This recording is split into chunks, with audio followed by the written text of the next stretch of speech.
What about, though, trying to minimize the bloodbath that would certainly occur if we pull out in a hurry? The people who say there will be a bloodbath are the ones who said it would be a cakewalk, it would be a slam dunk, and that it would be paid for by oil. Why believe them? They've been wrong on everything they've said. So why not ask the people?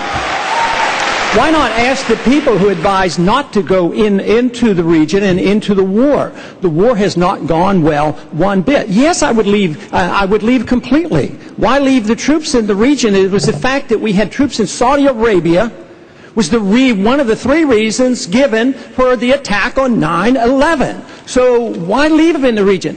They don't want our troops on the Arabian Peninsula. We have no need for our national security to have troops on the Arabian Peninsula. And going into Iraq and Afghanistan and threatening Iran is the worst thing we can do for our national security. I am less safe. The American people are less safe for this. It's the policy that is wrong. Tactical movements and shifting troops around and taking in 30 more and reducing by 5, totally irrelevant. We need a new foreign policy that said we ought to mind our own business, bring our troops home, defend this country, defend our borders. So if...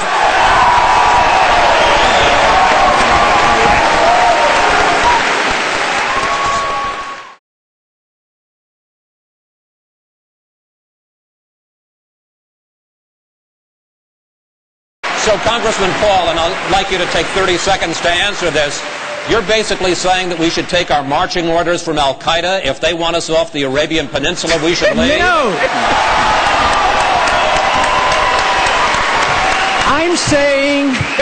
I'm saying we should take our marching orders from our Constitution. We should not go to war.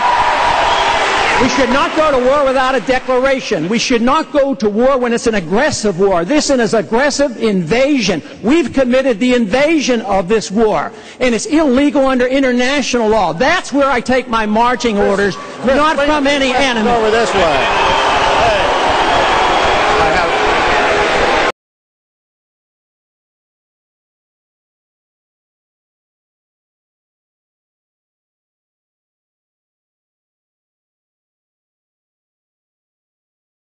We've lost over 5,000 Americans over there in Afghanistan, in Iraq, and plus the civilians killed. How many more do you want to lose? How long are you going to be there? How long? What do we have to pay to save face? That's all we're doing is saving face. It's time we came home. Gentlemen, thank you. Wendell.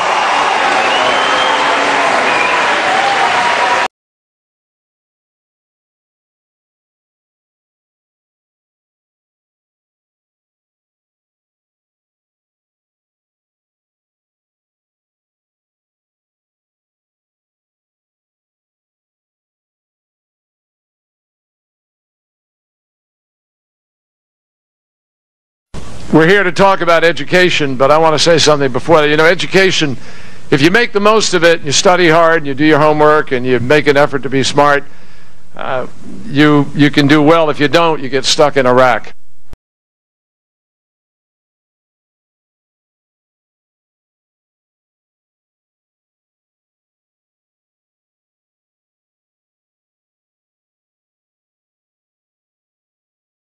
If the goal of government is to be the policeman of the world, you lose liberty. And if the goal is to promote liberty, you can unify all segments. The freedom message brings us together. It doesn't divide us.